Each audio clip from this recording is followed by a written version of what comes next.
Welcome to the Church of Mabus radio show. It's Friday night. It's 7:05 p.m. Central. We got Wham here with us tonight up in Hudson Valley. Hey. And, of course, I'm in Florida. And let me tell you, those storms that just came through here, if that was, we always talk about the Ragnarok Thimble winter situation, the Norse situation. That was close. That was like... Was it close? It was freezing outside with tornado warnings at the same time. Like, I've never experienced that in the winter ever. So, I mean, we've been getting 30s and 40s here in Florida where I'm at. I'm up in the Panhandle near Panama City Beach. And it was crazy. But definitely, luckily, the power only went out once, not for very long. But a lot of people had it a lot worse than I did. And prayers to them. Some of them are still in shelters and stuff. But I went through Hurricane Michael, and that really sucked. But it reminds you of that when this kind of stuff happens. This wasn't as bad as Hurricane Michael, but it was still bad. But the weirdest part is just like winter. Like, I'm not used to it. It's like a winter craziness in Florida that I've never seen before. So, but other than that, I tried to enjoy it. But was always worried about the power and electricity going off and all that crap because of work and everything. So, but luckily we survived it and we live on. Last week was Eric's Grimsrud. That was a Nostradamus Mabus show about the quatrains where he has some pretty convincing things that somehow he thinks Trump means Mabus. He basically thinks Trump is the Antichrist, which I'm sure a lot of people may agree or disagree with that. But it was a good show. And this week, I'm very excited to have Neale Donald Walsch return. The book is Common Sentience, GodTalk, Experiences of Humanity's Connections with a Higher Power. And I've been reading Conversations with God for a long time, and I've also said that on many levels they kind of kept me out of trouble, and it was something to go to. And when my father passed away when I was younger at 17, it was 18 or 19. At 17, I went through testicular cancer and went through chemo and all that stuff. And then a year or two later, my dad died, and I went through a divorce and started to have a lot of weird synchronicities and spiritual experiences, what some would call paranormal experiences. And during that time, I in my 20s and above had read, Conversations with God. And I grew up Christian. My father was a preacher. Went to Rabun Gap in North Georgia, some kind of crazy military weird thing where they somehow were messing with like venom for snakes to be immune. Craziness in Georgia religious wise. So this was, a version of God that I felt comfortable with, that when I read those books, I still read them. I have the meditation books. I have the new book. I'm always trying to read them and take it in on some level. I even had my mom YouTube and Neil the last few days. She's 70 and she was watching all your videos and loving it. But anytime I read it, I get goosebumps. And that usually tells me that something's, true, something's right with that. And some of those experiences that I had after my dad died, I saw beings of light, and I may have been him. One of my biggest experiences that I had was here in Florida. Something told me to go outside and look towards my house. I came outside, turned towards my house, and saw two beings of light as if they'd been in my house and went straight up into the heavens. And I don't know if they were angels, people, maybe it was my dad, I thought. But I've been having these experiences, and here we are at year 17 with Neale Donald Walsch, and we've had, nuclear physicist Stanton Friedman on about UFOs, Robert Salas, Air Force pilot Robert Salas, who reported UFOs coming to his silos at the base he was at. He's still enlisted and put out a whole book about this, Captain Robert Salas, about UFOs shutting down nuclear silos, and he's still enlisted, so obviously probably got permission to do this book. But basically all these experiences with my dad dying and that trauma, and I think trauma brings on experiences, and it grew to doing the show, and here we are. And that's why I like God Talk so much, because right now things feel really crazy in the world. Like, I don't know if they're shooting us foreign nations with lasers to manipulate our emotions, but things just feel crazy, like on so many different levels of discomfort. So it's good to, Neale, that you wrote this book. I know it's your 40th book, but I'm glad to do a positive show because these kind of stories help people. And lately, a lot of people need that help. So what can you tell us about this book and your 40th being your 40th book?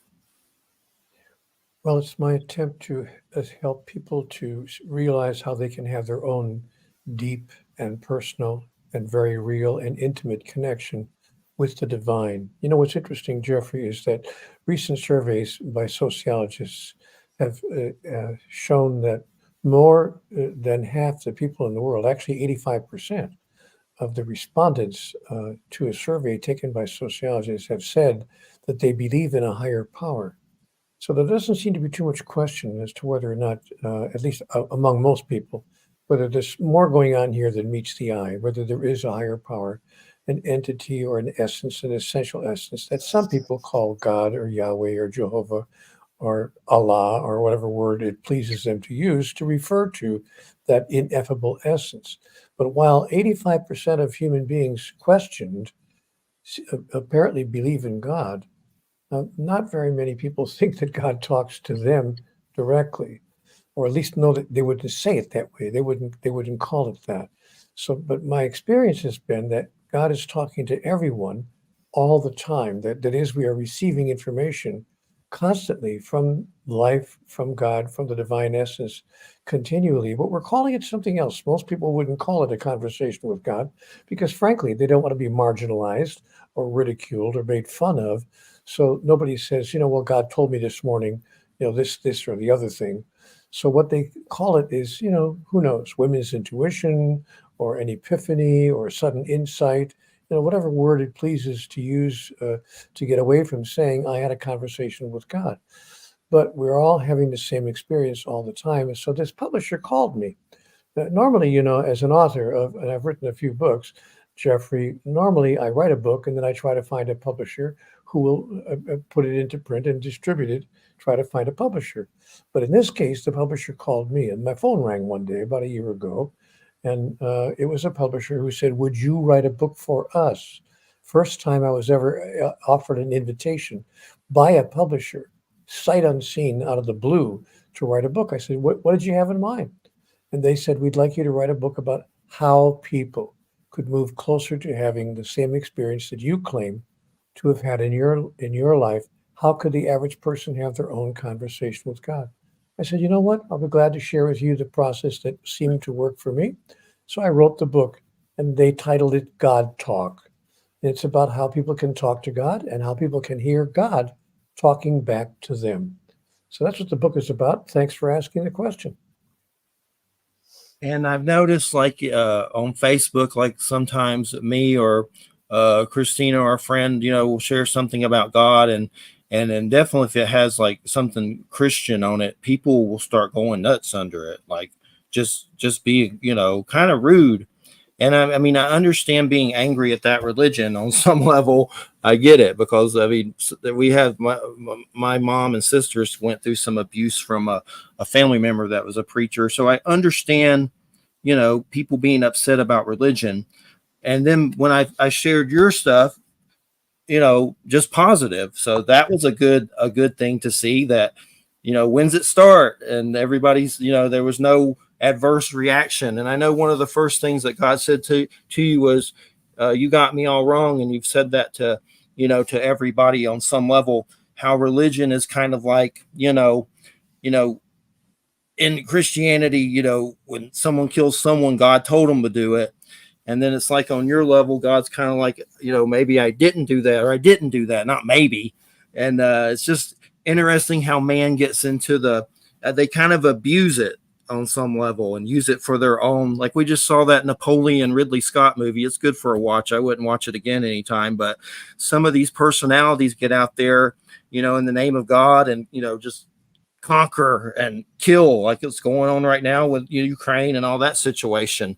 But if you could, what could you tell us a little bit about, like, how people view God in a negative light, and what has God said about that on some level when it comes to You Got Me Wrong? I think it's important to indicate that I'm not a religion basher.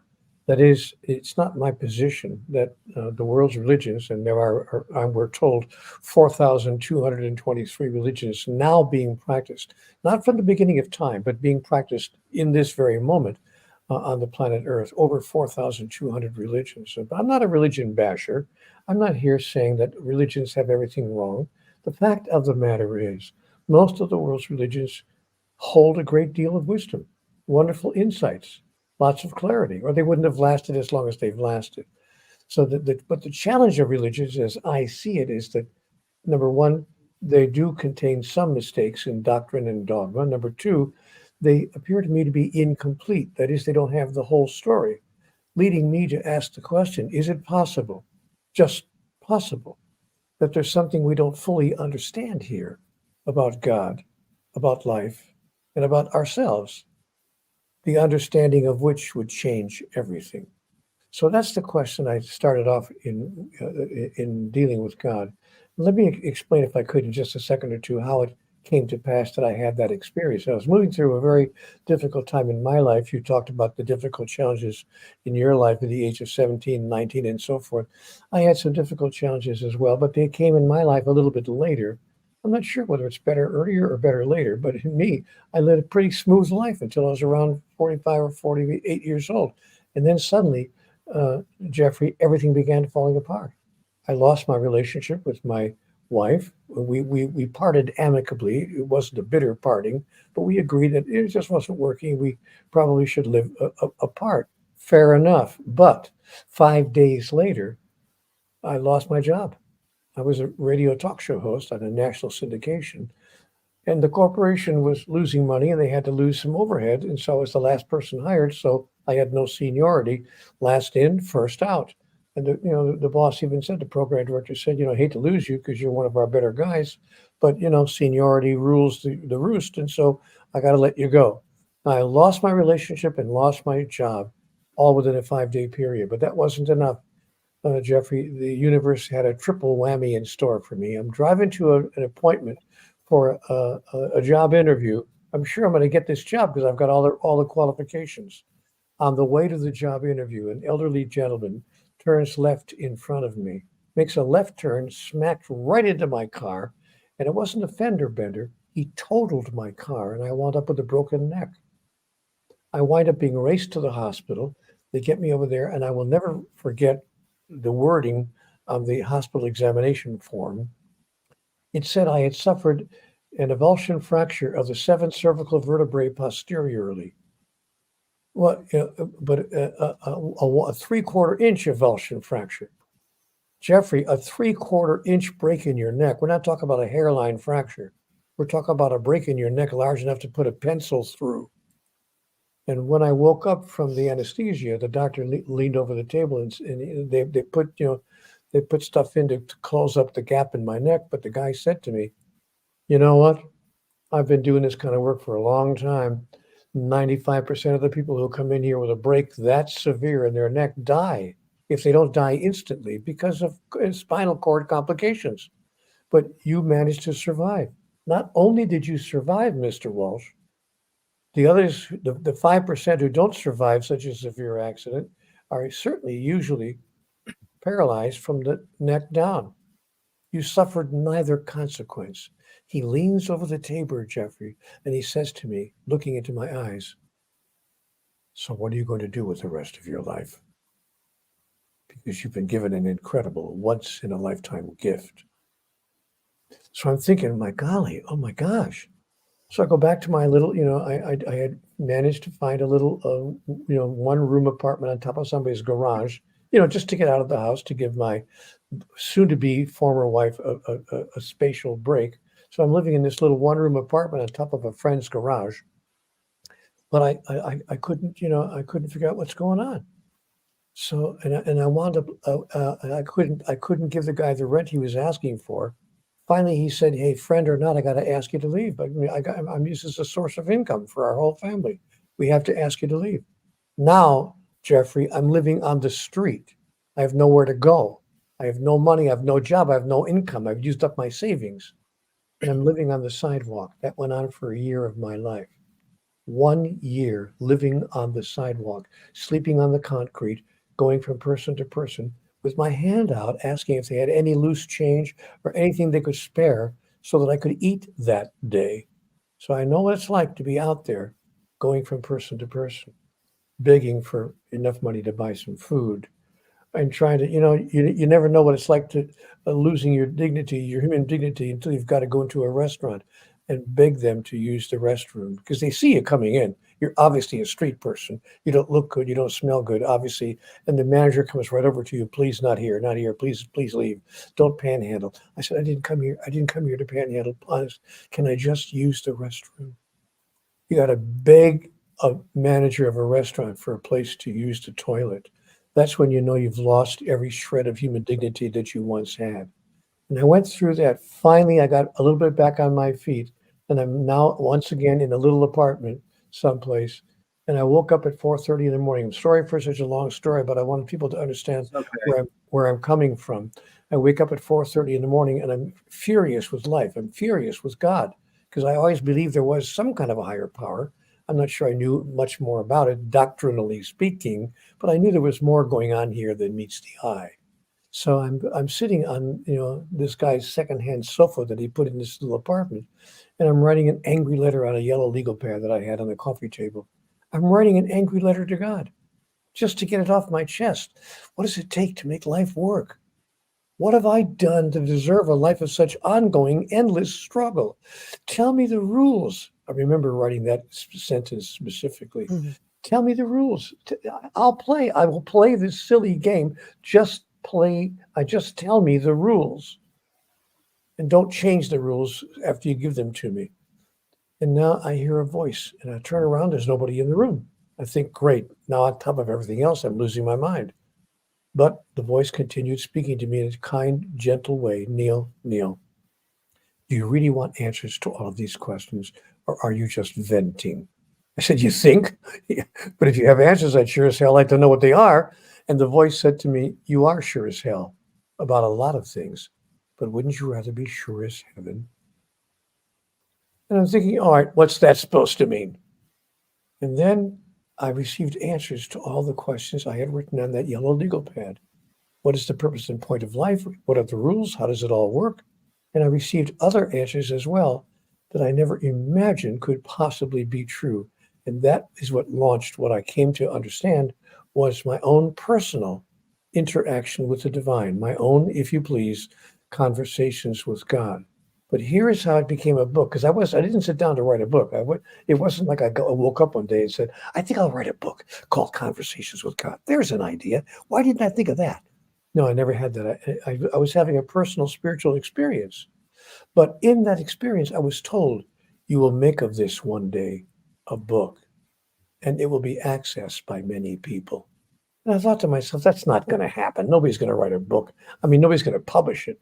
And what publisher is going to say, "Hey, we got a guy here who's talking to God. We got to get this book out right away. Hold the presses." No, it's not going to happen. But in fact, a small publisher on the East Coast, I sent it to 4 or 5 publishers just to see what would happen. I literally sent them my handwritten notes. I Xeroxed the notes and sent them off to some publishers. And one publisher called me and said, "Hey, we want to put this out. This is fascinating stuff." And I thought, you know what? I can't believe it. You're actually going to publish this book. A small publisher on the East Coast. But they put the book out. And I thought, okay, it's not going to sell 500 copies. And I was right. It didn't sell 500 copies. It sold 5 million in 37 languages. Not bragging, just saying. So that's my story, and I'm sticking to it. And of course, I've seen the movie. And when it comes to the process of writing your book, was it like a channeling or automatic writing, like a super consciousness, like coming through? I mean, could you tell us a little bit like about that? Yeah, it wasn't like channeling, Jeffrey. Channeling, the way people usually think of channeling is when your body is taken over by some other entity. I didn't experience that at all. And it wasn't automatic writing either. I mean, it wasn't like something exterior to myself was controlling my hand and causing me to write certain things. It was simply a process of receiving thoughts in my mind. I was honestly, it felt like taking dictation. I would ask a question and I began, of course, when I realized I had this incredible connection, I started asking it questions about everything: parenting, diet, sexuality, human relationships, finding right livelihood, a career that makes sense to my soul. I asked questions about everything. And I would receive answers instantly. So I simply wrote down what I was hearing. It felt like I was simply taking dictation. That's how it felt. That was the experience. And finally, when I sent it off to a publisher and they decided to actually put it out, it shocked me. I couldn't believe it. But they did. And it wound up becoming, again, not bragging, just saying, a global bestseller in 37 languages. And when it comes to like the horrors in the world, a lot of I know humans like to blame God easily. We find ourselves doing it kind of like in a weird automatic kind of way. And I mean, there's part of me, I mean, I like comic books. I'm like, I want God to just Superman up and go kick Putin's butt or whatever. I guess what are some of the messages about that? Like the people that just see, I mean, there's just so much, you can't blame God for it, but it's just trying to understand it and also not lose your connection with God or not blame God for it. Like recently, I've had a boss do crazy stuff with financial stuff, and he's very Christian, and not. I was raised Christian. I still believe in Christ, and I've had those light being experiences, and I've said, they obviously probably have a supervisor. Maybe it's Jesus Christ. They're glowing. And it's interesting too. The this company puts out a book on light beings. That was kind of cool to see. So I didn't feel as crazy. They also this publisher has a whole book on that. So that was kind of cool to see. But when it comes to the horrors and still keeping that God connection and not blaming God for all the crap in the world, what could you give us advice on that? Well, I asked God, if you really are God, if you really are, the highest entity in the universe, the higher powers, so to speak, why don't you just stop what's going on Earth? Why don't you just change things? What are you doing? You're just sitting around watching, the world fall apart. Do something, for God's sake. You should excuse the pun. And God made it very clear to me. God said, Neil, it's not my intention to turn you into minions, to turn the entire human species into just a race of minions who just do what I say, follow the orders, and then I'll be good to you. My love for you is not transactional. You give me what I want, what I demand, what I command, and then I'll give you, what I can do to make life work better on Earth. That wasn't my intention. My intention was to create a species, not just your species, incidentally, but sentient beings throughout the cosmos.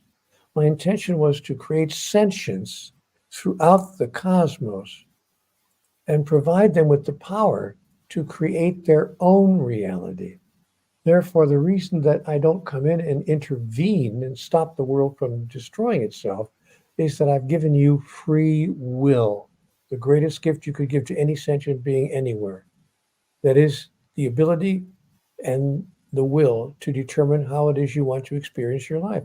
And that's why life is the way you're experiencing it, because that's what you've decided to do. And you don't seem to be able to get away from making decisions that are clearly and obviously self-destructive. And I asked God, okay, why? Why? I mean, why don't we wake up? Why would we make such crazy decisions as a group? We've had armed conflict, just to use one example, Jeffrey. We've had armed conflict on this planet for all but 3% of recorded history. So I said to God, what's up around that? I get that you don't want to give us orders and have us be a civilization of minions. Fair enough. But why don't we, what would it take for us to wake up, to evolve and stop, doing what we're doing to ourselves? And God said the challenge, Neale, is that most human beings don't know who they really are. You have no idea who you are, where you are, why you are where you are, and what to do about that. You think that you're your body. You think that you are your mind. You really think that the human being you're seeing in the mirror is who you are. But those few among you, that is relatively speaking on a percentage basis, not numerically few, it's millions, but compared to the 8 billion people on the earth, those of you who know who you are, that you are actually a spiritual entity, that you are a spiritual being using your body and using your mind as tools with which to complete the agenda of your soul. Those of you who know who you are have found the key to creating the experience that you wish to create. Therefore, the process of your continuing evolution as a civilization is to spread the word about that, to share it with as many people as possible. Why do you suppose I've given you this book? And that's what she said to me. And she was very clear when he made his pronouncements in what I have come to call my conversations with God. So the challenge for us is to wake up and to become clear about why we're here and what our purpose being on earth is, and whether we're serving our purpose by doing the kinds of things that are happening in Ukraine and elsewhere around the planet, and not just the wars and conflicts, bad enough, but the economic disasters we've created and the emotional disasters we've created, the racial implications, the racial strife we've seen on this planet for hundreds and hundreds of years. We just can't seem to get anything right. None of our systems, Jeffrey, are working. Our political systems are not working to do what they were apparently designed to do, help us to get along and cooperate with each other. Our economic systems are not working to provide equal opportunity for as many people as possible. Our social systems are not working to find a way to help us to agree with each other and to disagree agreeably. And our spiritual systems, of course, have not worked from the very beginning to help us get closer to God and to love each other more and more. They've done exactly the opposite.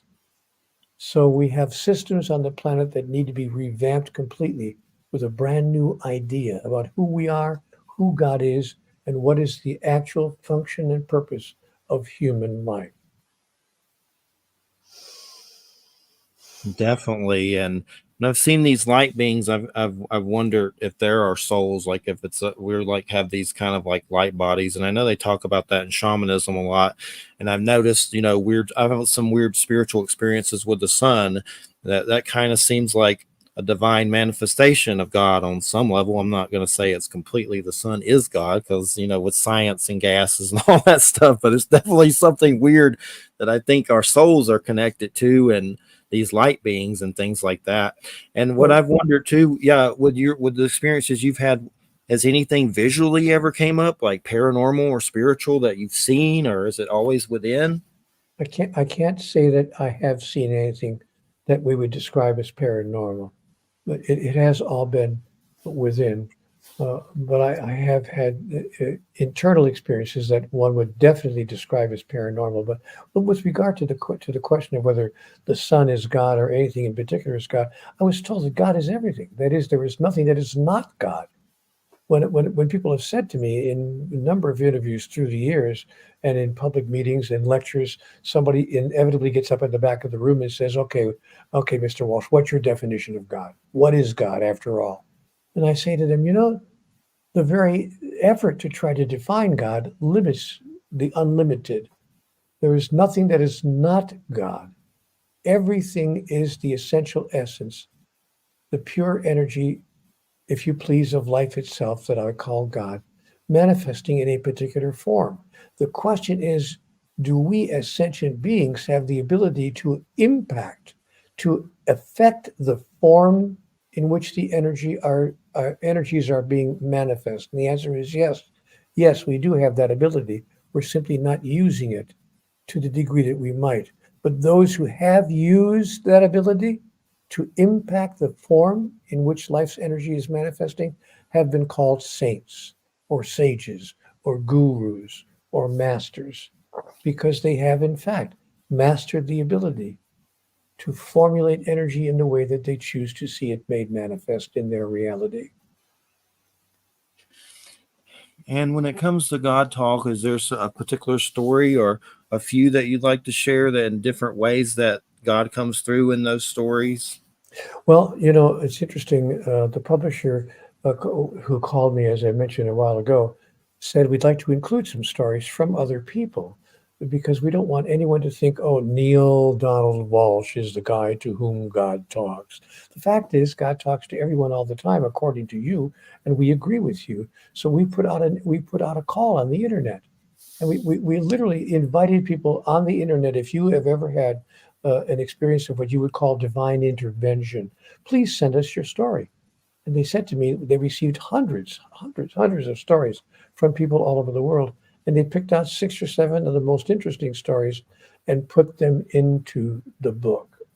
You know, I don't want to necessarily give away what the plot line of those stories, but they are 7 fascinating stories of other people, proving the point that divine intervention is occurring in everyone's life all the time. And so, you know, Jeffrey, when you tell me some of the experiences that you've had in your life, turning around and looking at the house and seeing those light beings and other experiences, I'm not surprised at all because all of us are experiencing moments of divine intervention. But most people, as I said earlier, are simply calling it something else. You know, an amazing coincidence or an extraordinary, event, a phenomenon of some kind. But in fact, it is, in my view, divine intervention, life informing life about life through the process of life itself. Hmm. Anything you'd like to add, Wham, or do you want me to keep on? Keep on. Okay, keep on. I was just hoping that, Wham, you'd just be a little bit more quiet because if you've been bucking the heck out of me by yakking, you just can't keep quiet. So please, if you just go to the background, Wham, and stop taking so much of the program, then we could have Jeffrey would have a chance to say a little more of what he wants to say. Yeah, she jumps in anytime. She's more support for the second hour. That's and I told her to get some topics ready for that for sure. But and as far as another book that the company puts out, Shamanism. That's really cool. A lot of cool titles. I love that subject as well. That's one that's helped me a lot, you know, through the years too. Just that ancient kind of knowledge. So when it comes to I mean, what kind of things are going through your mind lately with God and your communications and connection, just with the way things are right now with everything in the world? Is there something in particular that's been on your mind more? Yes. What can I do? You know, what can we all do actually? Is there anything that we can do, or is it a lost cause? I mean, you know, life on Earth, as we both looked at it here, and you've described some of what you've been seeing yourself. Is there any point to even trying? Is there anything that an average person in life can do to impact the direction in which humanity seems to be moving? Is our movement towards self-destruction irrevocable, or can we somehow do something about it? So that's where my mind has been. And I've been asking God that question. And God said to me, I gave you all the answers. And in book 4, Conversations with God, book 4, I was told directly that this point in time, these days and times, offer us the best opportunity we've ever had as a civilization to evolve because we are seeing the opposite of who we choose to be rising up before us so dramatically, so powerfully that we can't ignore it anymore. We just can't look the other way and pretend that it's not true. But, unless, of course, it's about climate change. Then we can pretend that it's not true. We can look right in the face of climate change and say, it's not true. It's not true. They're making it all up. The liberals are making the whole story up about climate change. The climate is not changing. It's not. So, but if it's about the political situation in the world or other aspects, the economic collapse of half the countries of the world, and all the other problems we see humanity facing, uh, are there things that we can do? And it turns out that there are. And what we have to do is create critical mass. That is, put a new idea in the space about life, about God, about ourselves and about who we are in relationship to each other. And having put that new idea in the space, then to move through life as a demonstration of what it is that we say we've come to understand clearly. So that's our chance, our challenge, and that's our opportunity. And that's why I do programs like this. And by the way, without, not just throwing roses at you, but I just want you to know, Jeffrey, that I see you doing that. I see you, in fact, putting ideas into space that challenge orthodoxy, that make us stop and think, what if he's right? What if even part of this is true? Is there more here to know? Is there something, in fact, that we do not fully understand about God, about life, and about ourselves, the understanding of which would change everything? So thank you, Jeffrey, for what you do and for having the courage to step out and to say, look, here are some new ideas, here are some new thoughts, take them or leave them, but I'm not going to be quiet about it. And then for moving through your life as a demonstration of what it is you've come to understand. Nice going, Jeffrey. Thank you. And well, that's what the big part of the reason we're all here is I saw a bunch of weird stuff that I don't understand. And I've been trying to, and part of that was weird UFO stuff and some weird beings that I still don't know what the heck they were. They're weird. But one thing that's been interesting is how much this UFO subject is taken off in the media. It's like the X-Files. Like I try not to even watch the news that much, but I'll walk by my mom's TV and it's like all they're talking about on NBC and all this stuff. Like it's crazy. They're releasing weird footage. There was some weird footage that it's on a show called Leak Project, and they got some weird looked like he said jellyfish mech suit over Iraq, and it may have been something military, but it was this weird thing that almost looked like a mechanical jellyfish, like if it was from a GI Joe cartoon, but it was real footage of this thing that was just the weirdest looking thing. And it was real footage over Iraq. And it was probably some weird military junk, or something like that. But do you have any thoughts when you see all this UFO stuff in the media now? I know you talk about other beings and stuff like that, but what kind of goes through your head with seeing we're being bombarded by the UFO stuff now? What goes through my head is what I was told in my conversations with God. There are what conversations with God defines as highly evolved beings. And the acronym HEBS, HEBS, is used throughout the latter portion of the dialogue in CWG. So HEBS, highly evolved beings, if you please, do exist. Obviously, mathematically, it would be impossible for them not to exist. It's clear that there is intelligent life throughout the cosmos. Perhaps not here on Earth, but there is intelligent life throughout the cosmos. And to be serious for a moment, there's no question that there are civilizations, entities, if you will, that are in fact highly evolved. Now, I'm convinced that those highly evolved beings are in fact visiting Earth. Really, they're visiting the entire cosmos. They're exploring the entire universe, but those explorations include this planet. So have highly evolved beings, have visitors, if you please, aliens from other planets been visiting the Earth? Of course. And not just in the past 2 or 3 weeks, but from the beginning, from the outset. And their visits are increasing, however, as they see our civilization, at least this is my understanding, as they see our civilization moving closer and closer to our own ultimate self-destruction, or if not self-destruction, certainly bringing an end to our present way of life, where things would become so unpleasant with, again, the climate change, just as one example, the climate crisis. Oh, wait a minute. I'm sorry.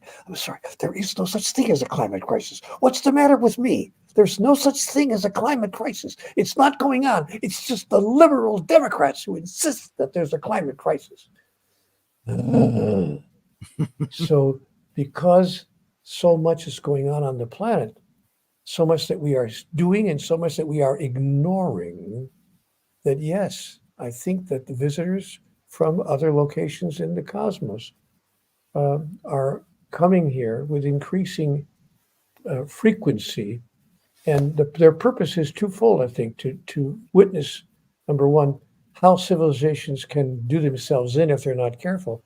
And number two, without directly interfering, but indirectly perhaps influencing the movement, the evolution of our species, hopefully to bring an end to our own self destructive behaviors.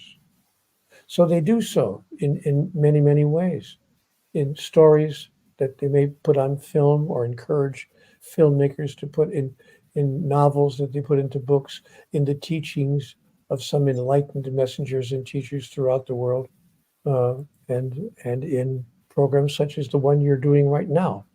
So, I do believe that highly evolved beings are assisting us in every way they can without violating the prime directive.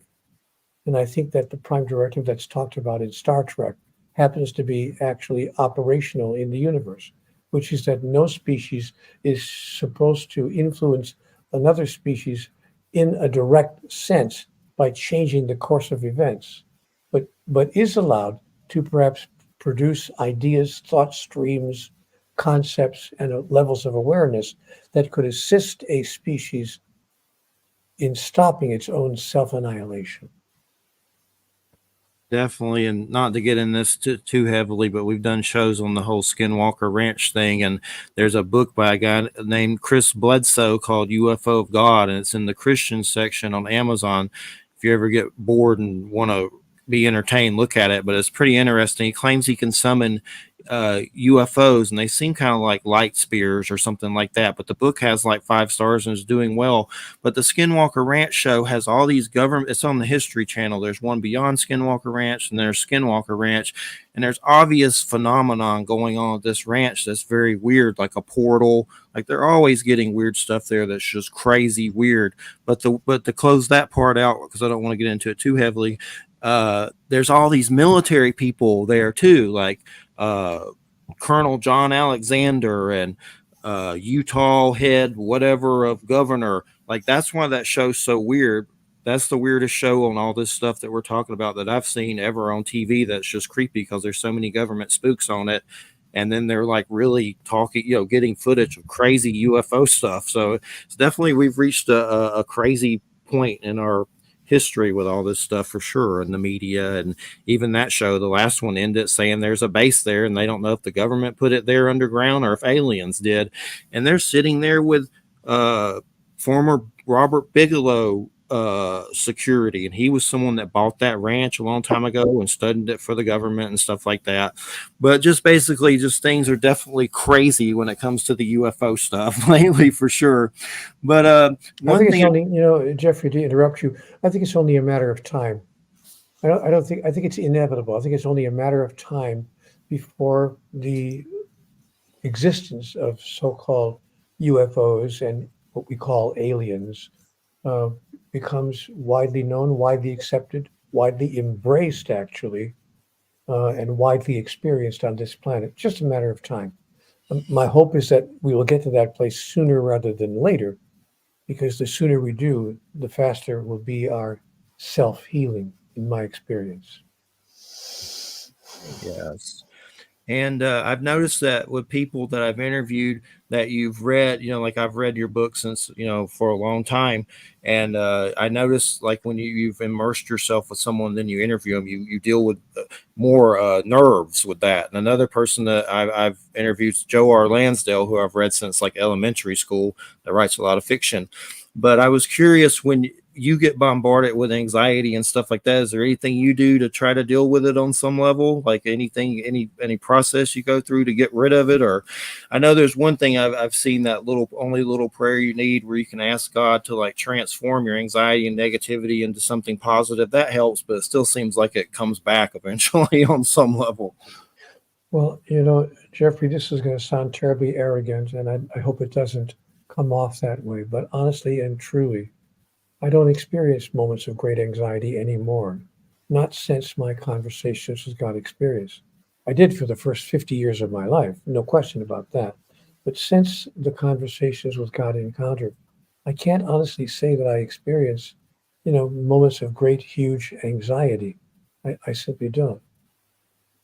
Help me to understand the prayer that I say when I'm moving toward the edge of anxiety, when I start becoming a little bit fearful or a little bit nervous about something, I say my favorite prayer that God gave me and offered me to use.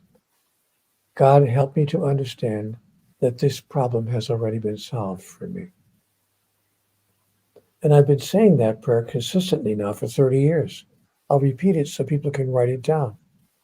Help me to understand, God, that this problem has already been solved for me. And you know what?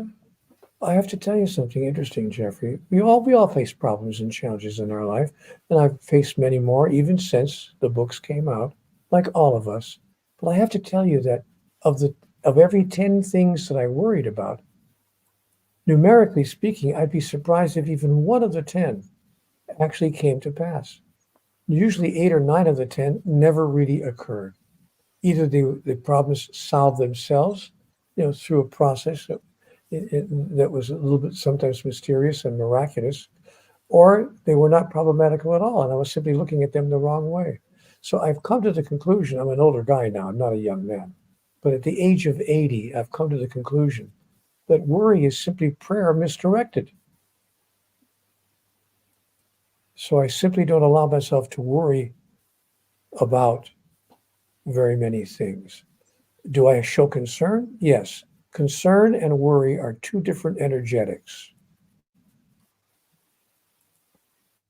Definitely. And I understand what you mean. I've used the I am that I am too. That helps on some level. And I know there was a Wayne Dyer and like meditation with that one. That was pretty interesting and good to listen to.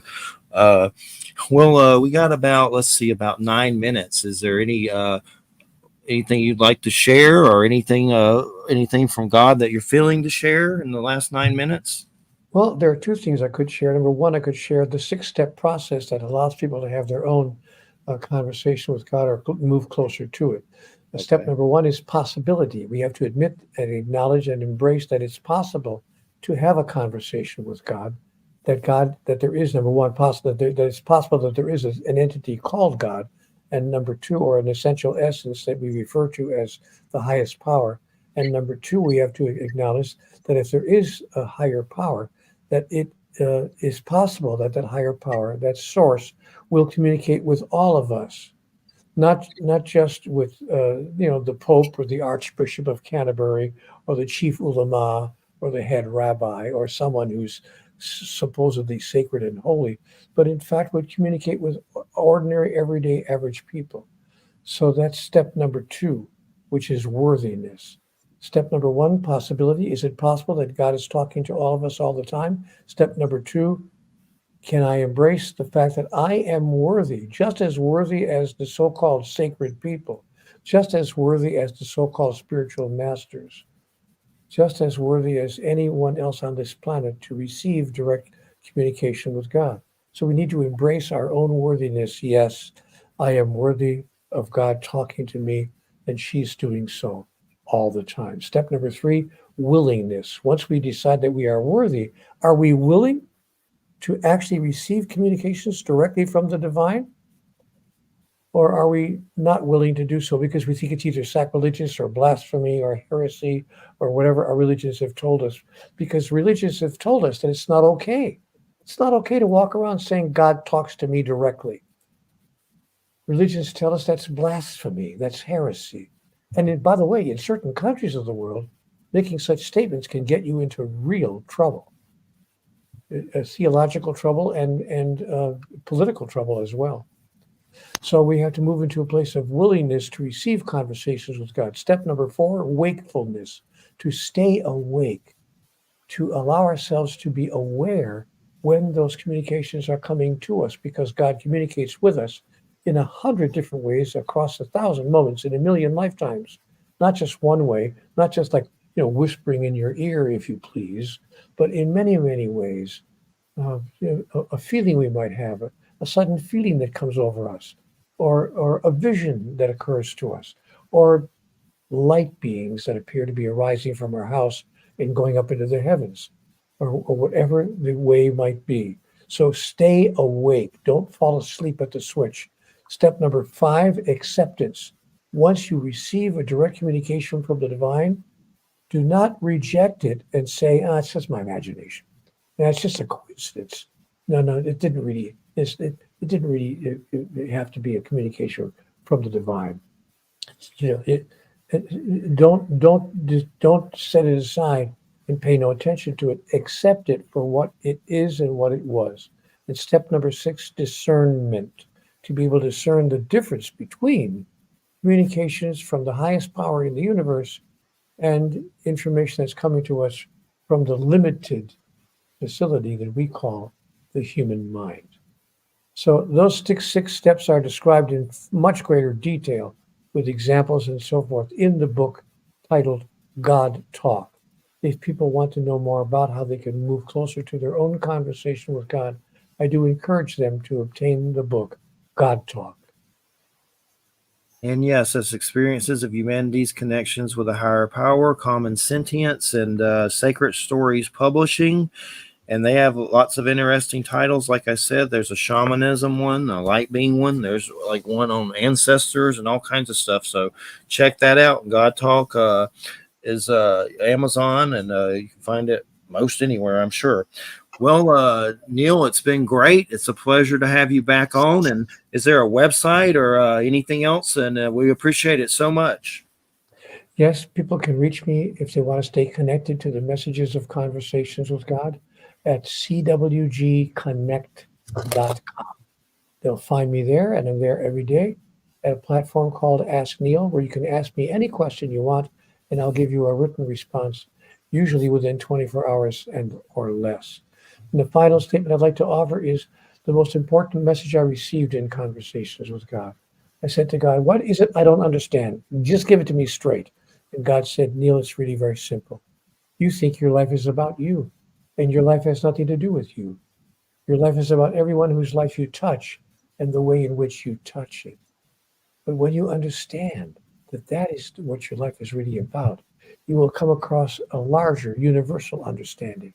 That, of course, what you do for another, you do for yourself, because in the largest sense, in the universal sense, your life is about you for an astonishing reason.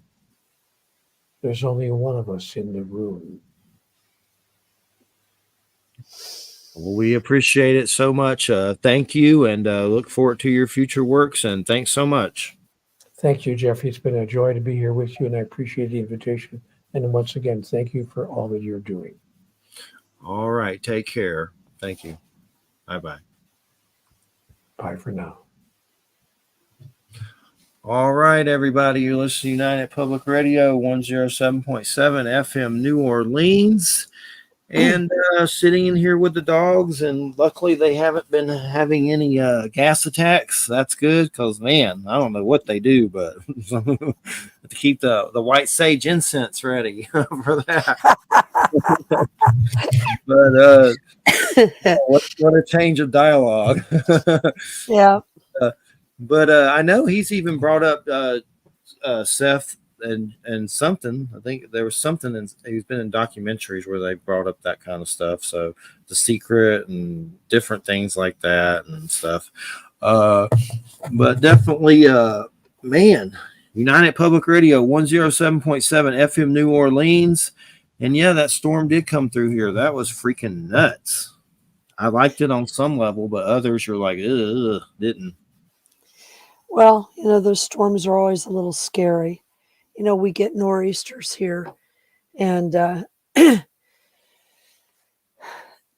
this time of year, they should be sending us snow, and we did get some snow.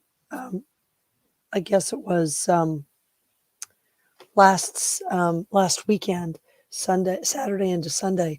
We did get we got almost a foot of snow here, but 3 days later, it was 50 degrees and we were getting rain, and that should have been another snowstorm. So, yeah, climate change. So we're having flooding, and it's very strange. Very strange weather. I'm sorry, I'm tired. It's okay. I understand. My mom and Christina went to Panama City Beach till Sunday on the beach. They were Yeah. a hotel deal. So we have an RV, and everything always leads back to the poop highway. Mice, for some reason, have gotten in it, and I had to clean it out. And the mice, there's a field behind here, and the mice situation, they barely get into the main house, but they get into this building and then the RV, and they're vindictive little butt heads. Like, Mice will get into everything. they're They'll get into evil. everything. They'll eat and they'll poop. They eat, poop, and pee. That's what they do. They will ruin. They don't care. I swear they don't care. The weirdest thing is they got into. I don't like using that little green poison crap because I know it can hurt other animals, but I don't really know what else to do when it's that bad. And it's almost like it's better off just to not put anything there for them because they break into the bags of that stuff and eat it like suicide kamikaze Jim Jones mice. That's pretty strange. And then what happens? Do they like die? I rarely do I find a body, but yeah, that's what the neighbors, if they ate it, they're dead. But I don't ever find it, but they break into it and That's, eat it. It's like they're going crazy because the earth's tilted or something. well, they're hungry. They're Yeah, hungry. they There's must lots be of them. starving. There must be like thousands of them. Yeah, there's probably way too many. Way too many. And then they till the fields and stuff, and everything goes crazy and everything. And I guess that makes them go crazy. But the worst part is when they, you know, get stuff that like a book, like I've had some book casualties, man, I'll just be like, I don't use that sticky paper stuff, but I'm like, should we put that in the RV around where they're coming? Like, I don't like that stuff. It's horrible, but it's like, what do you got to do? They're Yeah, I crazy. know. I They're know. crazy. I've lived in places where there were lots of mice, and you just have to, the only thing that I was able to do in this one place where I lived was I had to just meticulously, I don't know if you can do it in a trailer because trailers are different, than buildings. But the only thing I could do is I went with a friend and we went meticulously, like literally like inch by inch in each room to find each place where they were getting in. And we just like cocked or stopped up, or, you know, found ways to block their ways of getting in. And then on top of that, I just took care of it. I just started house sitting cats. Didn't have a cat of my own at the time, but when people were out, on vacation, they could bring their cat over. And so I just had this series of cats, and that sort of helped a little bit, you know, Yeah. keeping the mice down. It was just crazy. We were gonna bring the cat into the RV and just let it be in there to put its scent in there a lot, but not leave it in there, but just like let it visit, put Yeah. it around some and stuff like that. But who did I get? I know I just sent you the schedule and I just added Penny Bradley, which is like some uh, secret space Black Ops lady that's been Oh, on a lot of. really? I just added that. I know you're there for that. I just wrote Andy and called him. He's going to pick a date soon. He asked for the date, so February or March. I know I want to get Bill and JC Kusulis. Am I saying it right? Kusulis. I don't know. They I wrote don't a know. It's Bill and JC. They've been on and they're friends with Andy. They wrote it like a Mothman. I always have trouble with his name, so he'll understand. But I'm trying to get them on because they're doing more studies with trauma and paranormal stuff, like the trauma side of it and everything. And just trying to get people on. Things are weird with publishers. Like sometimes they just ignore you when you work with them for years. Nothing bad happened. I guess they decide they ain't doing it no more or whatever. Yeah, Just, it's hard. It's hard knowing what's going on. yeah, and sometimes they seem kind of cold. Like at least say something. But so let's see. God, trying to think. We got Christina next week. Then there's this Satanist dude the next week, and then I know Satanist dude.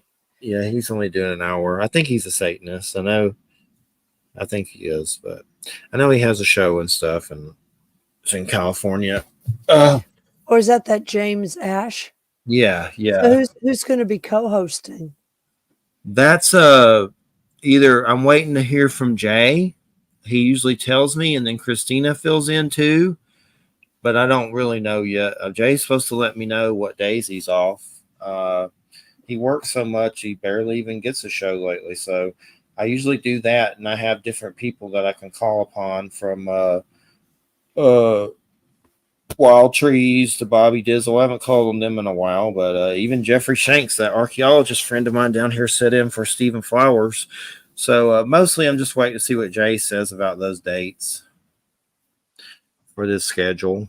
I wrote him recently, so he should be letting me know, but that's what that means. But a lot of times I can just do it by myself too. It's not that big of a deal. And a lot of times we get people in the chat room that'll ask questions and talk and stuff like that. Now, tonight I would not want to do Neil Donald Walsh by myself, so I was glad you were here for it, regardless. Yeah, well, yeah. I mean, see, I have a confession. I've never read one of those books. Yeah, I figured I, you would. I mean, and it's not that I just didn't, I wasn't drawn to them. Yeah, And it's not that I disagree actually with anything that he said, or find them objectionable in any form.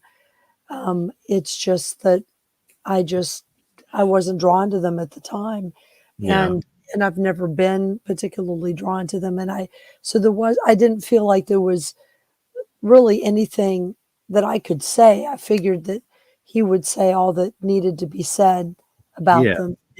That's what I Uh, figured. Plus, it was an hour. That goes by so fast. That's nothing. well, but I know that you're kind of a fanboy, so Yeah, I yeah. know. So that's it's more important that you get something out of that, um, than me say anything. But I didn't have any objection to anything he was saying, Yeah, it particularly. went by quick too. Like an hour does go by fast. It's strange. Like it's weird because he has like 9 minute videos, and it's a lot of info, just like in something on YouTube that's 9 to 12 minutes. But an hour, I mean, that if you saw an hour show, that's a lot. But a show on radio, it seems like it goes by faster for some reason. I don't Well, know. when you're in the middle of it, it does, and and if the show's going well, like the interview is going well, or the person who's talking is doing a good job of doing that, then yeah, it does seem to go fast. Definitely. And so, what's been going on? You been reading anything good? Well, I I think that I don't know if I mentioned this last week or not, but I've been reading this massive book, um, the latest book by Maria. I'm not going to say her name right because I can't say I it have right now. one of her books, Phil. the Viking lady, right? Yeah, well, yeah, she wrote the book Seeds of Yggdrasil, I have that one. and this is her second book, and it's called The Great Knowledge. Um, Viol Stories of Sather and Initiation. And basically, what she's done is she's gone through. These are based on a series of uh, presentations and Patreon things that she did, and it's massive. I mean, look how thick it is. But basically, what she's done is she's gone through um,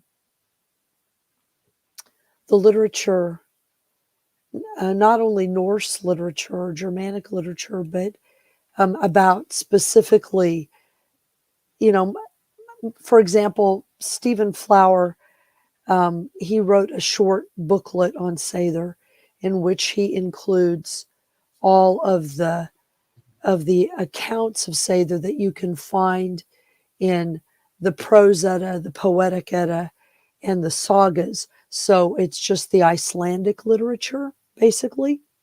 What she does is goes one better.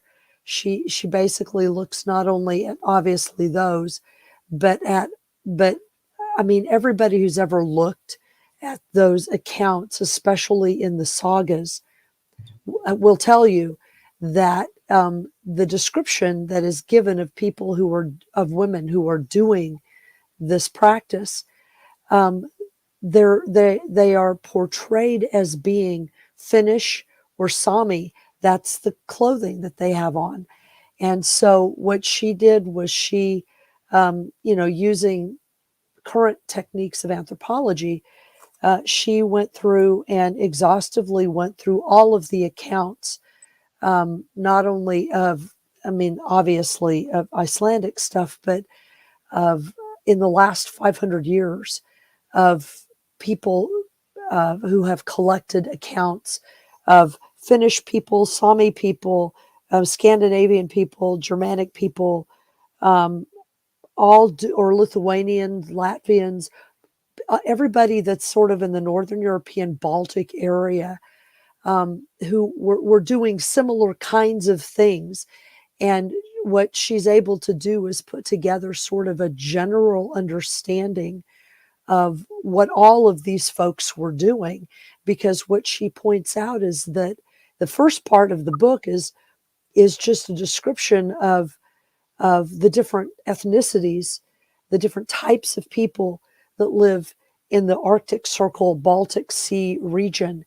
And what she points out is that even though you have, Germanic people and Slavic people and Indo-Europeans and Uralic people, the Sami and the Finnish, you have all these different kinds of people.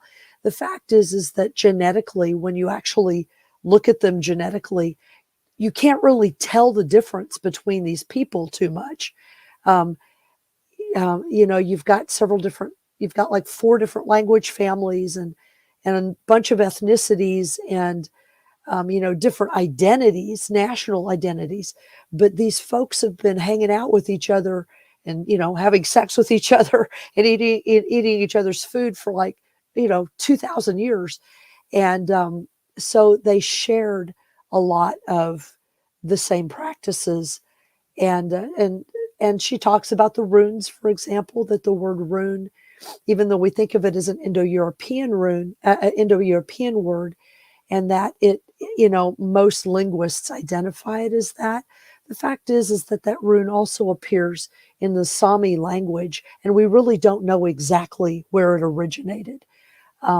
So it's a fascinating book about kind of extending our understanding of what might be about what we might think of as the Northern tradition, not just the Norse tradition, but sort of a larger tradition that the Norse tradition was a part of, that encompassed, the Arctic and Northern Sea and Baltic Sea regions. So that's it's interesting because that's sort of the angle that I've been going in lately in my own life. And so the fact that she wrote this book about it is fascinating. The whole first 70 pages is about Sami stuff entirely. It's about Sami shamanism. Ooh, how long's this book been out? This one? This one, it's been out. What year do you know? Oh yeah, I'm gonna look. It's I real didn't know if recent. this came out or It to 20.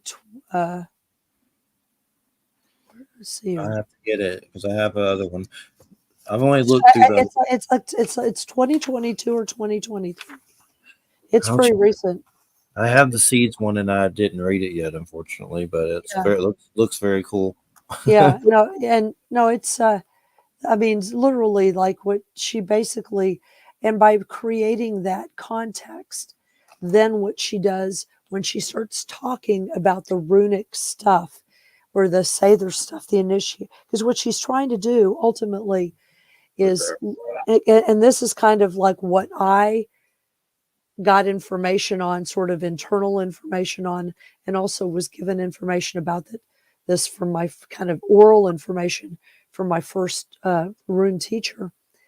Is, if you think about the stories of Odin, hanging from the tree and catching up the runes and everything, there's a context, an initiatory context to that story that's missing.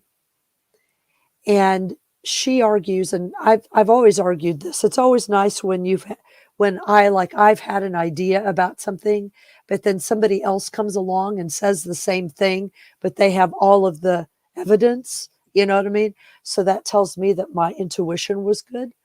Yeah.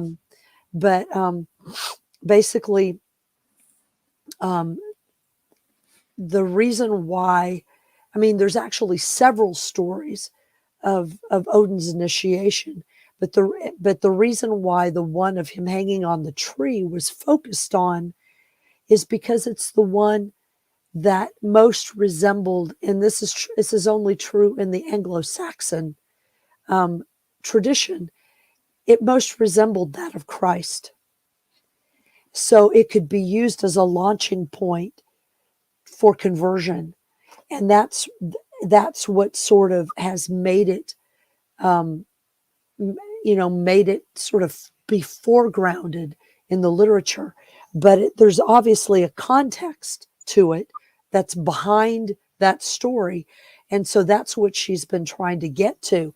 And what's interesting to me is that about, I don't know, it was maybe about 7 years ago, I was doing a vision quest, doing a retreat, and part of what I got out of that were a series of very short auricular stories where Odin, my connection to Odin, was talking to me and explaining to me like some of the context, some of that background to his story about hanging up in the tree. And I was given a series of stories about that, which kind of recast ways in which Odin has been seen. And so that he's much more similar. And then later on, I came across Anglo-Saxon material that showed that some of those intuitions were correct. But anyway, some of the stuff that she has in this book further validates some of that interior gnosis that I got. So that's part of the reason why I've been digging the book. You know, I've been really sick, so I haven't been able to read. I read like little chunks of it and then just sort of sit with it because there's a lot there. But this is the book I've been sitting with lately. Actually, Nice. you I'll have know, to grab that for my collection for sure. So I have it. But I have a lot of Norse books. Some of them I've read, but I also have a lot of those like Norse like oracles and stuff. There's some really good ones out there. Like I have even some weird old ones that are kind of hard to find that are Norse that I've gotten from eBay and stuff like that, collecting them. But yeah. I mean, another book that you might find interesting. I know I've mentioned it before. Hold on, just a second. Berserker, Berserker, Berserker. And this is actually for your people too. Is this book right here? It's called Trolldom. Trolldom: Spells and Methods of the Norse Folk Magic Tradition. Now, there are two books named Troll. There are two books called Trolldom. This is the one to get. The one by Johannes Bjorn Gerbeck. There's another one by some chick named Maria Sylvia, and it's crap. It's just crap. It's terrible. But get this one, Trolldom. What it is, Trolldom. Troll, yeah, Troll and DOM, Trolldom.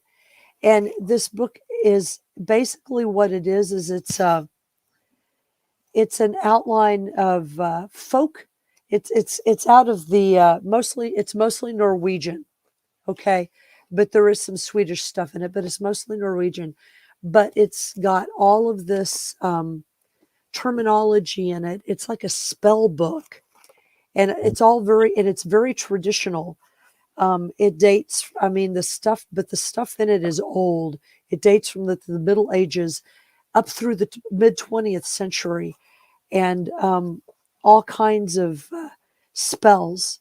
But Is it BJORN Bjorn like that? That's yeah, Bjorn, Johannes Bjorn Gerbeck, is that Gerdbeck. BJORN though? Yeah, Bjorn. That's enough to find it. That's I put Trolldom and that Bjorn.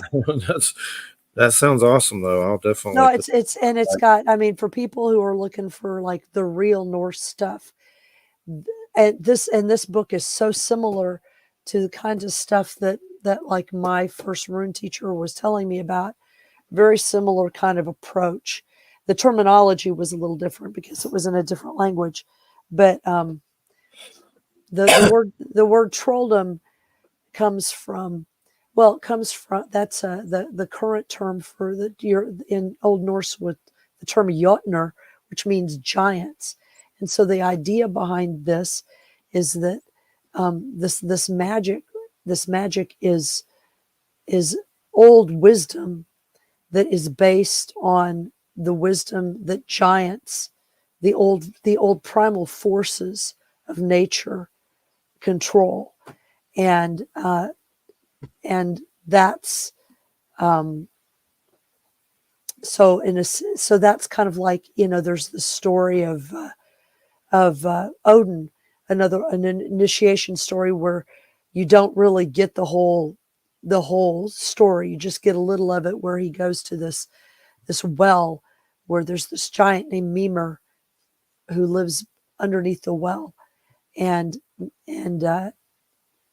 Odin gives his eye in order to have some of the wisdom that Mimir can bestow upon him.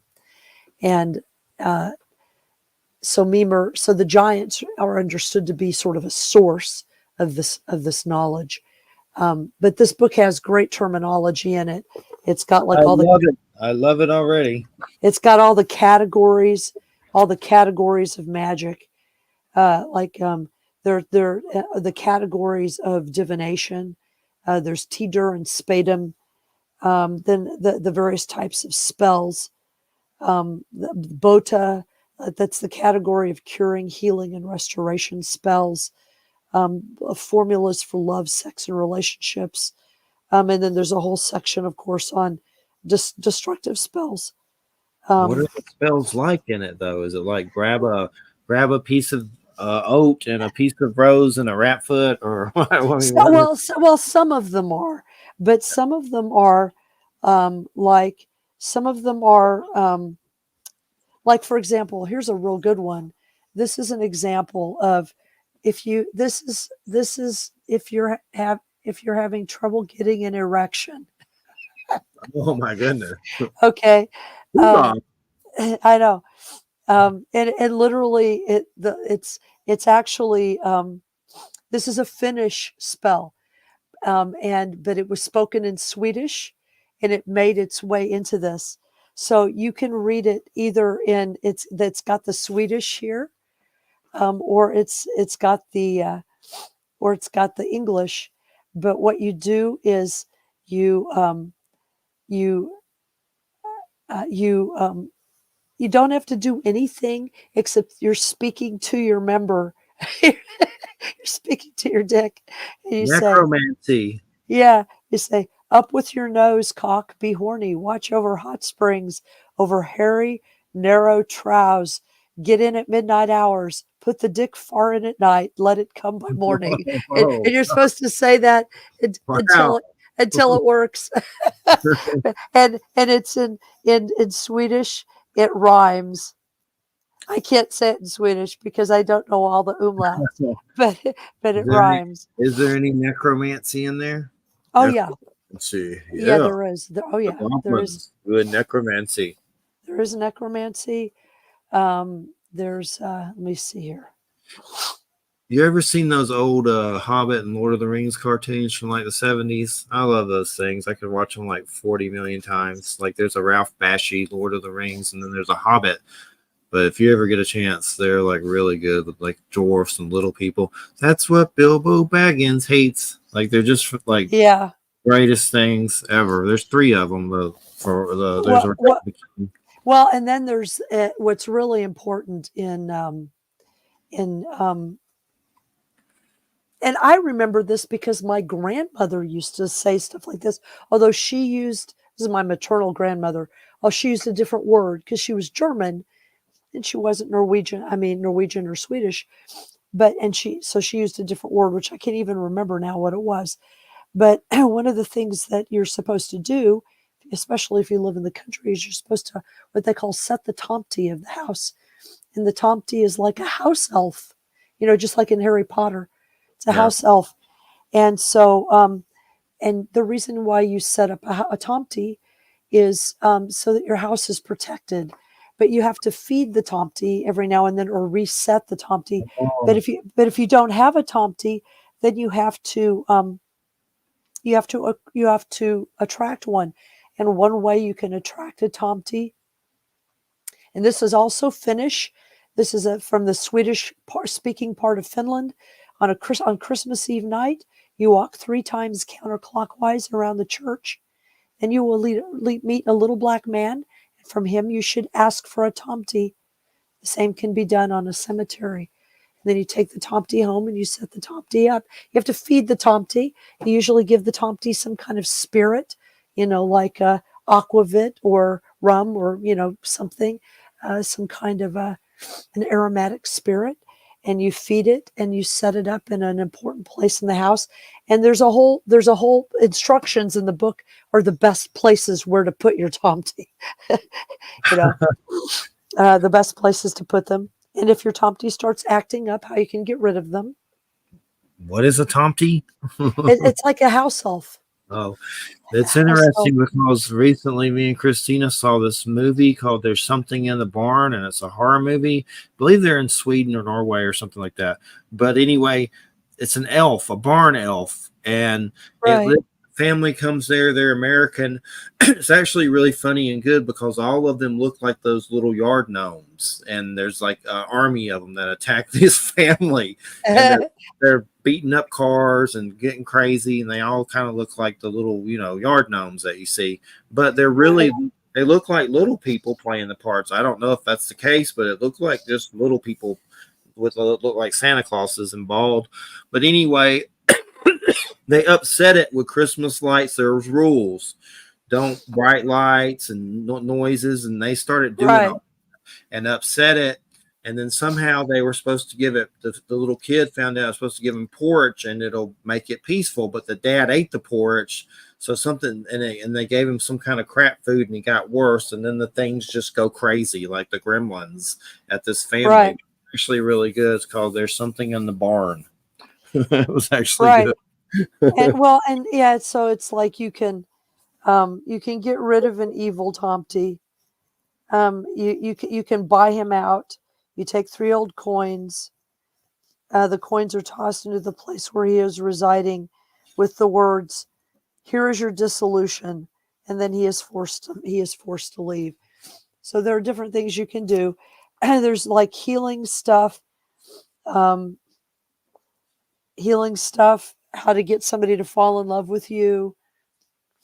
Some of them are just really weird, um, like um, for love and for ruling the will of naked ladies. Wow. um, Goodness. and then there's like healing stuff. There's how to turn the evil eye away, which is interesting. Um,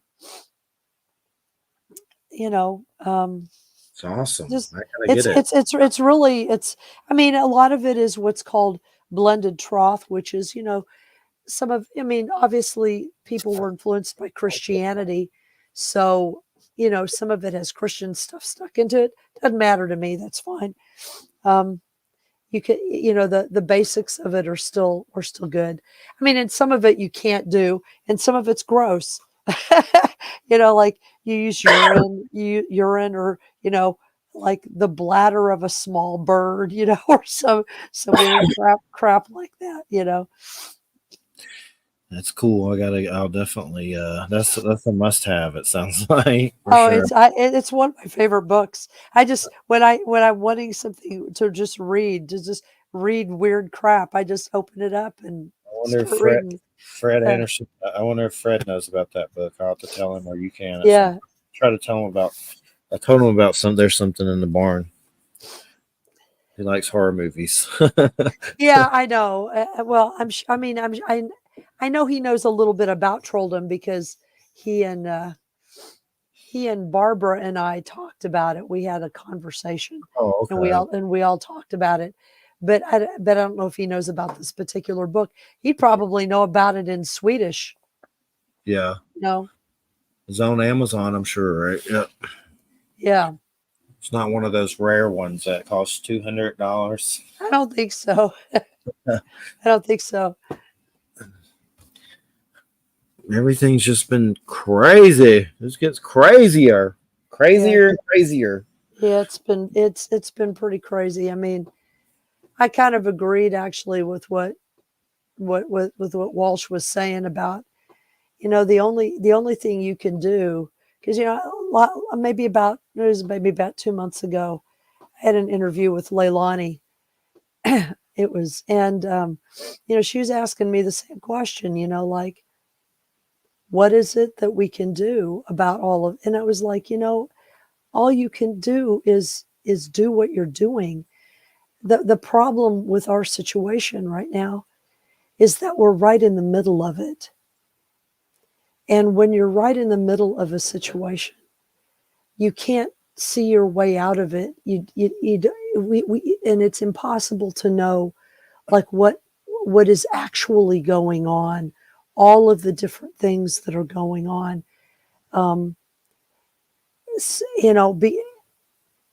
You know, people say, well, but people are trying to do this. Well, yeah, of course they are. Everybody's trying to do everything right now.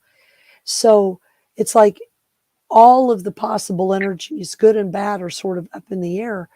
And you just have to really believe in what you're doing and just really stick with that and not allow yourself to get derailed too much. I mean, we all get derailed by some things, but not allow yourself to get derailed too much by appearances. I think that that's the thing that I have found useful, for example, in the Seth material and in A Course in Miracles.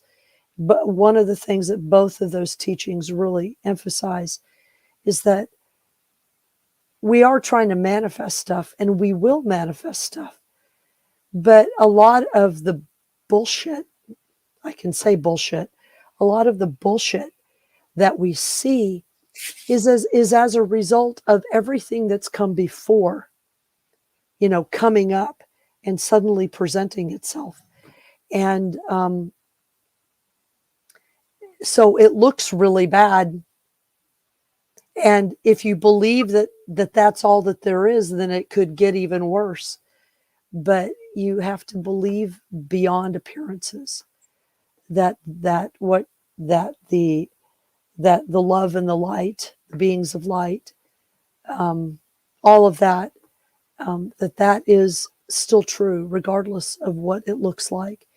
And that isn't Pollyanna. It's actually holding on, with your fingernails to the bare truth. It's it is going crazy, but you can't allow yourself to believe for a minute that that's the sum total of what it's going to be, because then it will be that. And I know that for myself, actually, because I mean, a little bit of my story, Jeffrey. I've been through crap, just like he went through crap. And I've lost, I've lost everything, like he described, more than once in my life. Where you lose relationship, job, housing, everything within a 48-hour period. That's happened to me at least 3 times in my life. And every time that happens, it's sort of like, it's the reason is because I really need to pay attention. I've been holding on to stuff. I'm a very stubborn person. I don't move very easily. And so I've had to get kicked around a lot. And, I've, in the latter part of my life, I've learned that it isn't necessary for me to go through those huge crises like that, like I used to go through. It doesn't mean I still don't go through crises. I do.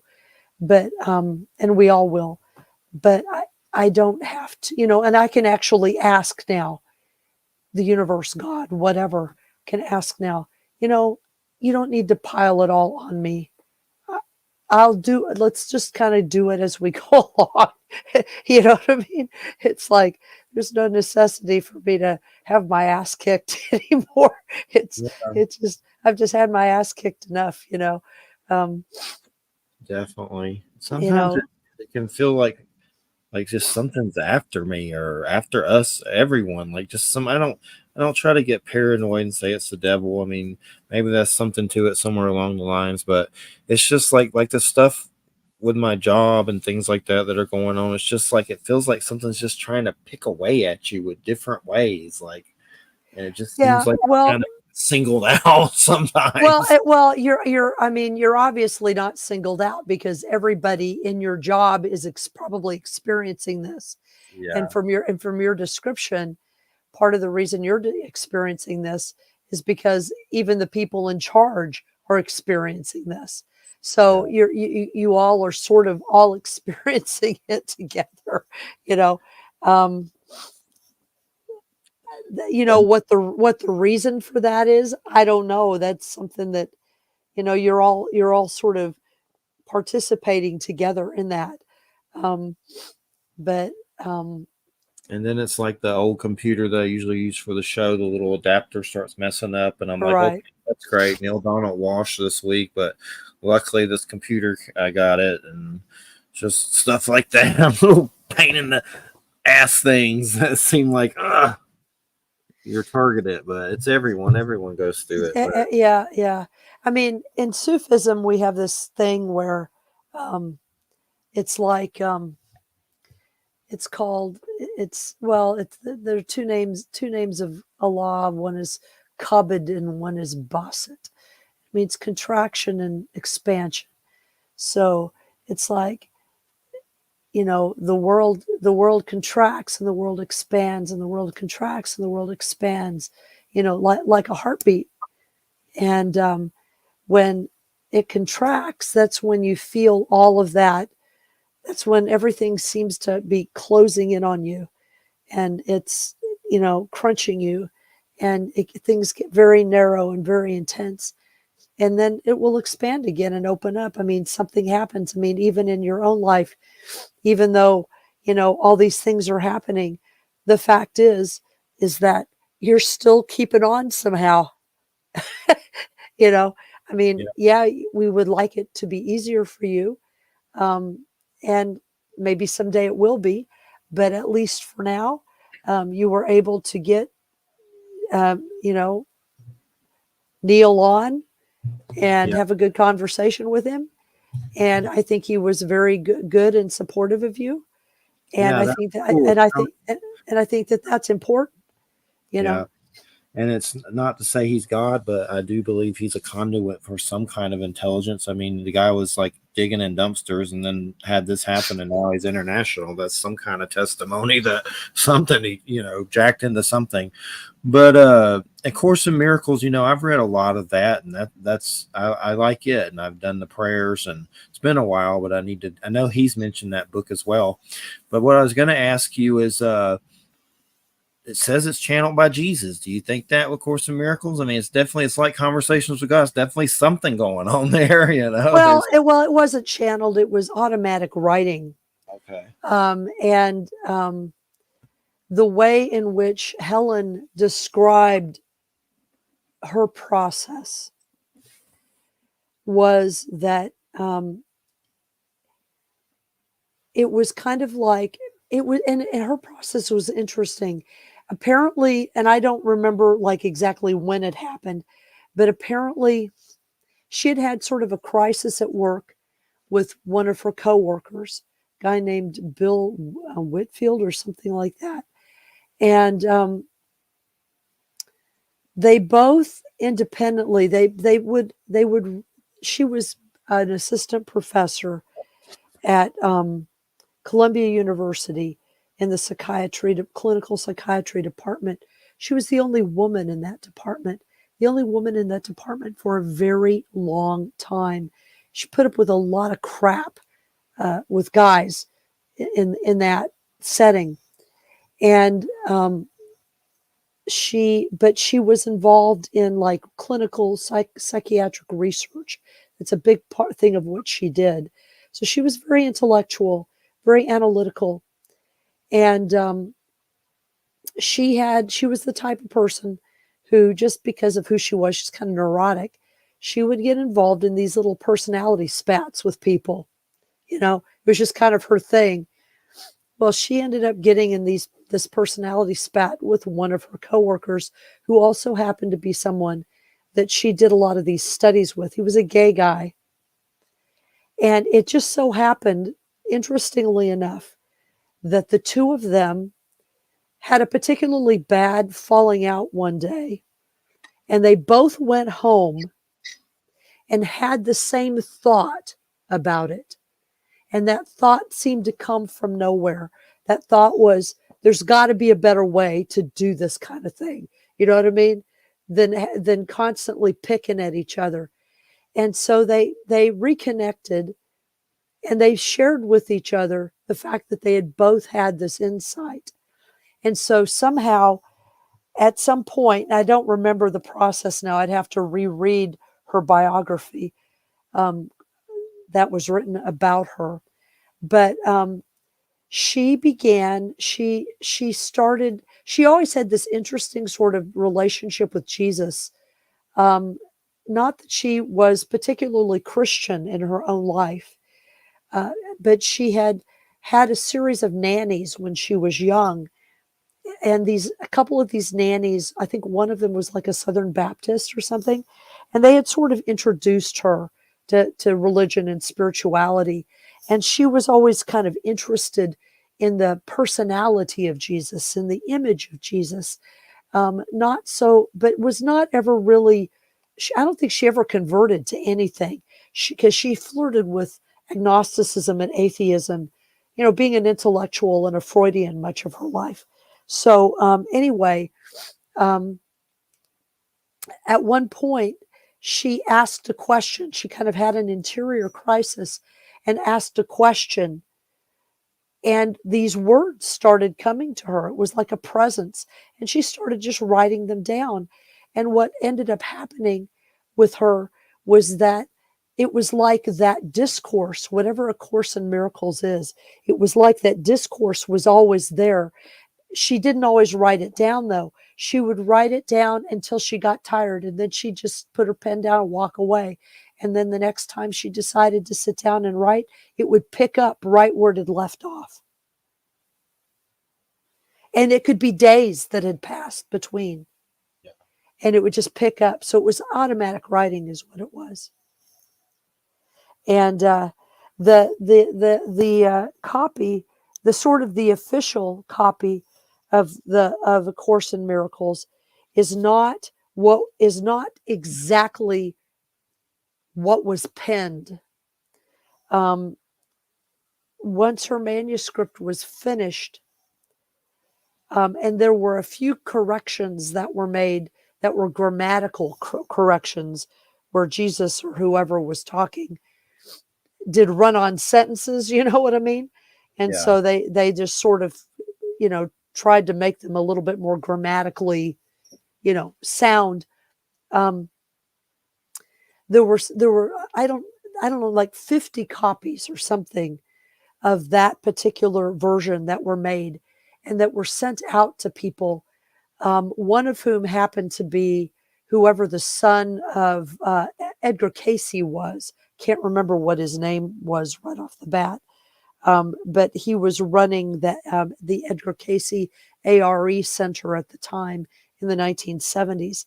And he received a copy of that version of A Course in Miracles. But what eventually ended up happening is that the guy who became associated with sort of the foundation of A Course in Miracles, Kenneth Wapnick, he was an individual who became acquainted with Helen and Bill later on after the book was written, and worked with Helen specifically to produce a copy of A Course in Miracles that, from their perspective, was more user-friendly. According to Helen, apparently. At least this is what Ken says or said. Ken has passed. But according to Helen, Jesus gave permission for these editorial changes to be made, so that the book would be less tedious in some ways. The language would be more consistent. And also gave her permission to give Ken Wapnick permission to kind of be the guardian, if you will, of the official version of A Course in Miracles. Now, there are people who disagree with that, and the original version that was originally passed out has been republished and is published now. You can get it so that you can compare it if you want to the foundation version of A Course in Miracles. And there was at some point a copyright fight about it and everything, but I don't really care. Because that's why it's called A Course in Miracles, not The Course in Miracles. You know what I mean? It seems like Jesus to me. It's pretty deep. It is deep. It's for it is for intellectuals. I mean, and Kenneth was pretty clear about that. Actually, he said that in his biography of of uh, of Helen, which is called An Absence of Felicity. He says that because what's interesting about Helen, and this was true of Jane Roberts of the Seth Material as well. What's interesting was always interesting to Kenneth about Helen was that Helen produced this text. This is what why this biography is called this. Helen produced this text, but was never herself able to really benefit from it. She was always a little outraged by it. There was a part of her that never really accepted that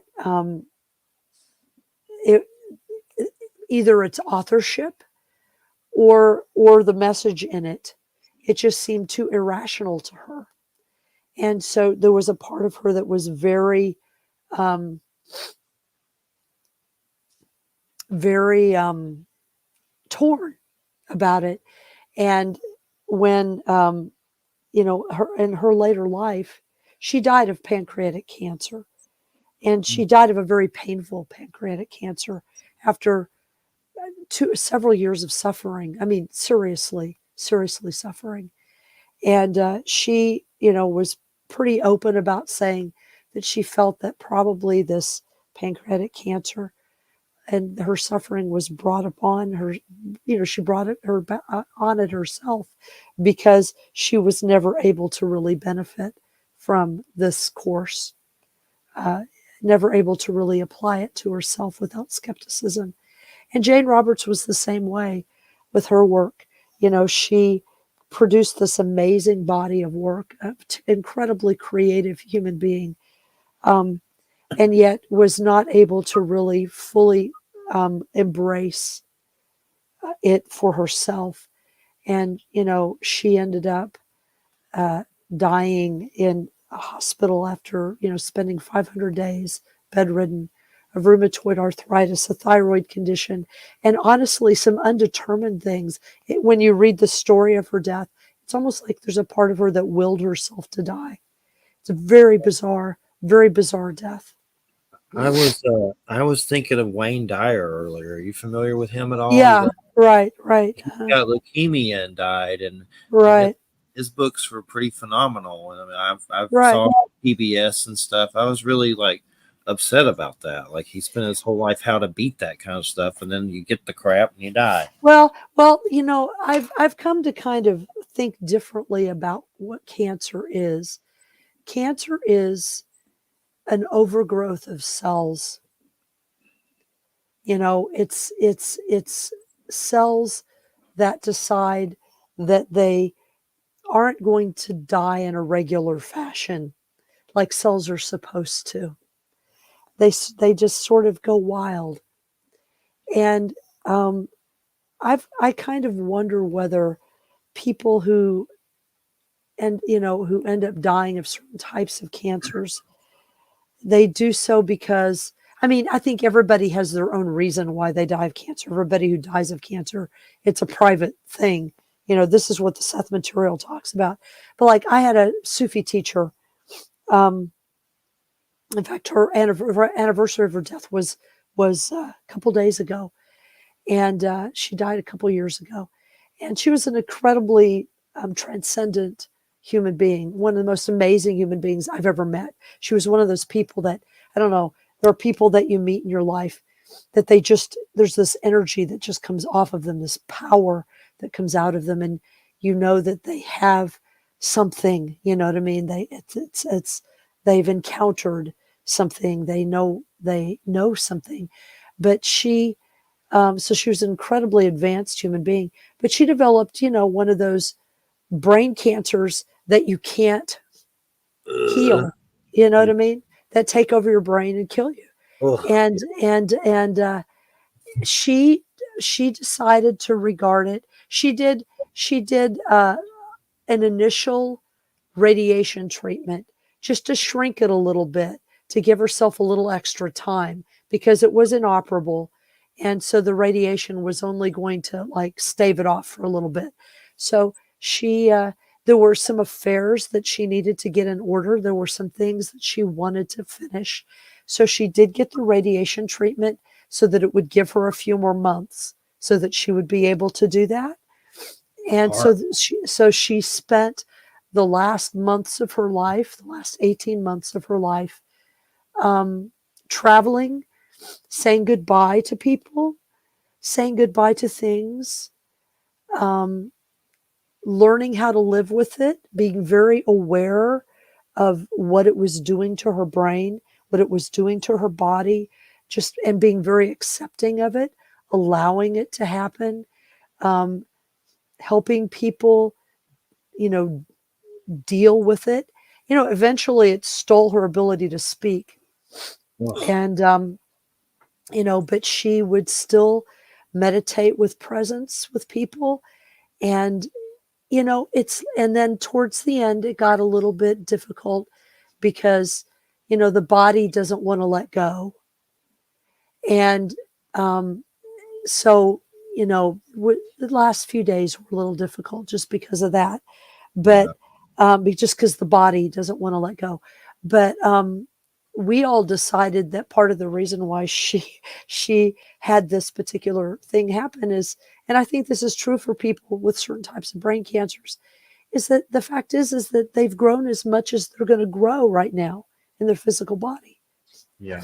And so, so some part of self is gradually just going to take them out of that. You know what I mean? A lot of times people get cancer in places where they have unresolved issues. Like my father, he was just diagnosed. I don't know if I even told you this. My father, who of course I have not had contact with I did have some contact with him, I guess, in 2019, but I haven't had sustained contact with him for 30 years. But he has just been diagnosed with a terminal liver cancer. And they don't know how long it will be. He's refused treatment because it's terminal, and he has so many other health problems that it just seems ridiculous to try to push it out. And so he hasn't gone into hospice yet, but it's just a matter of time. But if you know Chinese medicine, you know that the liver is the root of anger. And my father has so much unassimilated, undealt with anger, bitterness, resentment, and it's come out in all kinds of ways in his religion, in the way that he's treated loved ones, and now it's in his liver, and there you are. Yeah. It's not. I mean, I don't wish him I don't wish him any suffering. And, he'll go into hospice when it's necessary. Yeah. But, I know that's a hard one with the past and everything with that for sure. With my cancer, it was weird because my neighbor behind me got testicular cancer, an older man, and then a lady down the street got some kind of cancer. So I wonder if it was some kind of environmental weirdness that Yeah, it might be that too.